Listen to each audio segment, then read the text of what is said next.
Get ready for your daily dose of marketing strategies and tactics from entrepreneurs with the guile and experience to help you find success in any marketing capacity. You're listening to Marketing School with your instructors, Neil Patel and Eric Su. Welcome to another episode of Marketing School. I'm Eric Su. And I'm Neil Patel. And today we are going to talk about when you should be upgrading, consolidating, or deleting your content.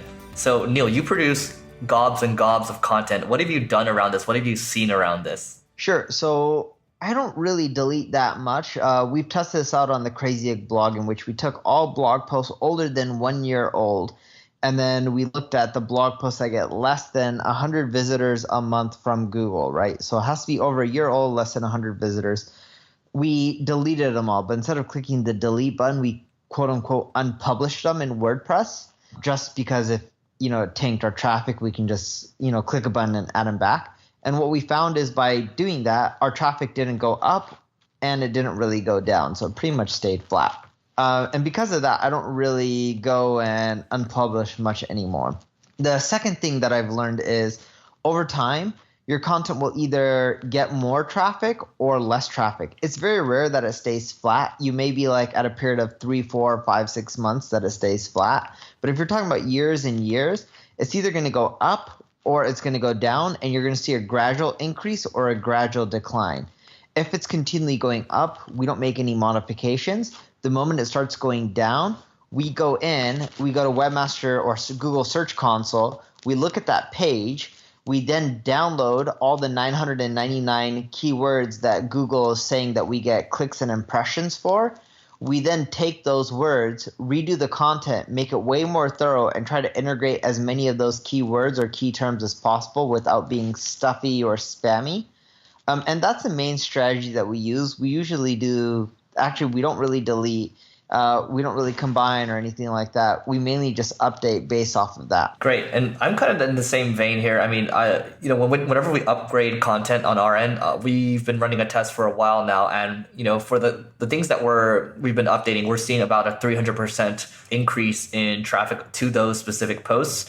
Now, when it comes to deleting content, the only time we're really going to delete is when something is no longer completely, it's no longer relevant, right? It's completely outdated. Let's say it's getting, basically no traffic, right? And in many cases, they kind of go hand in hand for us. But we really don't delete that much. But I will say that maybe a case study that you should check out, a podcast episode on Pat Flynn's podcast, where one guy said that he deleted about a third of his content, and I think maybe it tripled his traffic or something like that. Don't quote me on that, but definitely should check out the podcast episode because it gives some unique perspective. And you have two different perspectives on this podcast. Neil's site, getting massive amounts of traffic. We're about 65, 70K right now. Different kind of spectrums, but highly recommend looking at that one. And then in terms of consolidating content, the only time we consolidate content and consolidating is basically combining,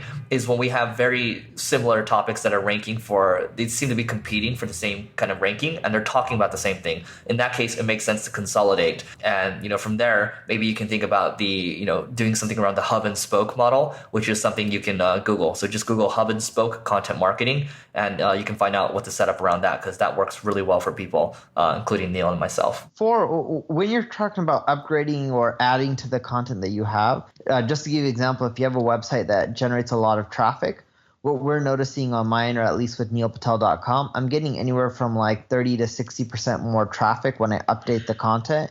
And you're talking about I'll take like a 5,000 word blog post or a 2,000 word blog post, and I'll make it into like a 10,000 plus word blog post without being spammy or stuffy or anything like that. Like, it's valuable content without fluff. The one thing I did know is we took a lot of the content that was barely getting any traffic and we tried this model on, and we didn't really see great results in traffic increase. But when we took the posts that were already generating traffic and then updated those, we saw a much better result in traffic increase. So now what we started to do is we just go through our Google Search Console and we sort by most popular posts. And then from there, we just go and redo all of those. Yeah, just think about it, right? Perfect example of this, Wikipedia. all the content is being upgraded all the time. Yeah, and it works so well for them, right? So it's just taking a similar approach. But the problem with Wikipedia, and we have this, you do too, Eric, and I bet almost all the listeners will as well, it's too expensive to do it. So just start off with your most popular pieces of content. Good point.